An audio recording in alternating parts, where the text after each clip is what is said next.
First of all మీరైతే మీకు ATM కార్డుని తీసుకొని ఏటీఎం మిషన్ దగ్గరికి మీరైతే వెళ్ళాల్సి అయితే ఉంటుంది.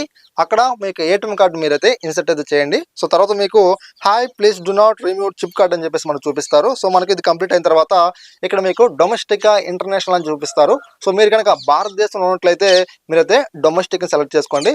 మీరు అదర్ కంట్రీస్లో అంటే భారతదేశం కాకుండా వేరే కంట్రీలో మీరు ఉన్నట్లయితే ఇంటర్నేషనల్ సెలెక్ట్ చేసుకోండి. నేను ఇండియాలో ఉంటున్నా కాబట్టి నా కంట్రీలో నేను ఉంటున్నా కాబట్టి డొమెస్టిక్ నేనైతే సెలెక్ట్ చేసుకుంటున్నాను. నెక్స్ట్ వచ్చేసి ఇక్కడ లాంగ్వేజ్ అడుగుతారండి. మీరైతే ఇంగ్లీష్ని మీరైతే సెలెక్ట్ చేసుకోండి. సో మనకు నెక్స్ట్ స్టెప్లో మనకు ఎంటర్ ఎనీ బిట్వీన్ నెంబర్ అండి 10 to 99 అనమాట.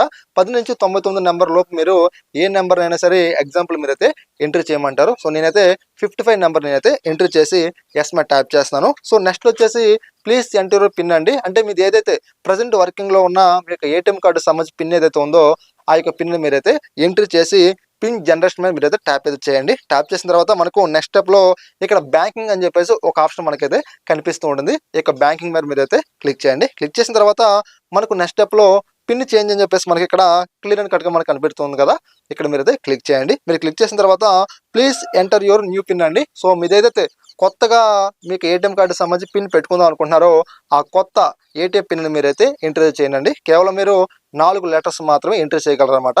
అందుకని ఎక్కువ మనం పెట్టుకోలేమన్నమాట. ఈ విషయం అందరూ తెలిసిందే. మళ్ళీ వాళ్ళు ఏం చేస్తారంటే 4 అంకెల లెటర్స్ మనం ఎంట్రీ చేసిన తర్వాత మళ్ళీ వాళ్ళు రీఎంట్రీ చేయమంటారు కన్ఫర్మేషన్ కోసం. మళ్ళీ మీరైతే రీఎంట్రీ చేయండి. రీఎంట్రీ చేసిన తర్వాత transaction is being processed please wait అని చెప్పి చూపిస్తారు. మనకు లాస్ట్ అండ్ ఫైనల్గా ట్రాన్సాక్షన్ కంప్లీట్ అయితే అవడం జరుగుతుంది అనమాట. అంటే మనం సక్సెస్ఫుల్గా ఓల్డ్ పిన్ నుంచి మనం లేటెస్ట్ పిన్కి మనం అయితే అప్డేట్ అయితే అవడం జరుగుతుంది అనమాట. సో తర్వాత మీకు ఏటీఎం కార్డుని పెట్టి సో మీరు కొత్త పిన్ ఎంట్రీ చేసి సో మీరైతే మీ యొక్క ట్రాన్సాక్షన్ మీరైతే హ్యాపీగా కొనసాగించవచ్చు.